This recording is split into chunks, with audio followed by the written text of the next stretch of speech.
नमस्कार, मी प्रवीण तायडे. व्हायरल न्यूजमध्ये स्वागत आहे. तुम्ही बघत आहात व्हायरल न्यूज.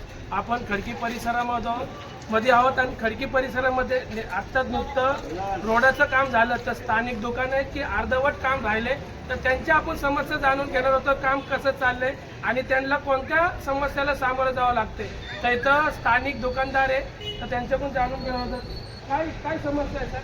ये हमारे दुकान के सामने जो रोड बन रहा है, ये आधा सा रोड बना रहे हैं और वो पानी जमा होगा, उसके कारण आगे और बहुत प्रॉब्लम होंगे, कस्टमर को आने की दिक्कत होगी, तो उसका निवारण होना चाहिए। आपने किसको बताया क्या ये रोड के बारे में? लेकिन यहाँ का जो नहीं, यहाँ पे जो सुपरवाइजर है उसको बोले यहाँ पे मट्टी जमा होती है, इसलिए वे मट्टी के ऊपर काम नहीं करेंगे। आपने बताया किसको? मोरे साहब को बताया, वो बोले ये इसमें हमारे पास कितना ठेका है, वो रोड नहीं बन रही। तो पानी जमा होकर ठेके के रोड पे फिर खड्डे होंगे, क्या फायदा? खाना की क्या फायदा? आपने किसको बताया क्या? हाँ, मोरे साहब को बताया। क्या बोले मोरे साहब ने? इधर मट्टी जमा होता है, हमारा काम नहीं। आपको क्या तकलीफ है आपके दुकान? वही पानी का ही तकलीफ है सर, कोई मतलब ही नहीं होगा। इससे अच्छा तो नहीं बनाया तो बोल सकता ना लोग आधे वीडियो नीचे ले मेरे भाई, वीडियो पता है इसको कैसा है करके, ये तरीका है क्या बनाने का? उधर तो बहुत बड़ा खड्डा है। ये कोई तरीका नहीं है बनाने का। और मट्टी जमा है तो मट्टी साफ करना हमारा काम थोड़ी मट्टी साफ करना। आपको क्या तकलीफ है आपके दुकान के सामने? रोड क्या खड्डा है, बना रहे नहीं, गाड़ी कैसे लगेगी?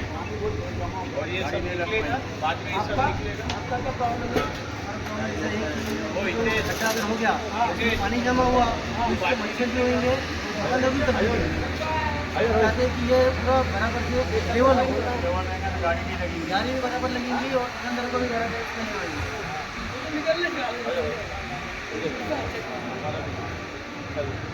ये सब निकलेगा बाद में, पानी जमा नहीं, होगा। पर कैसे क्वालिटी का काम किया है कॉन्ट्रैक्टर ने? नीचे का साफ भी नहीं किया, मट्टी भी नहीं साफ करी और दूसरे आपने किसको बताया क्या? कॉन्ट्रैक्टर से बताया क्या? पिलर के जो बात थे हमने नहीं बताया, बट हमारी तरफ से कुछ बात करी, सब बात करना भी पॉसिबल नहीं। काय समस्या आहे?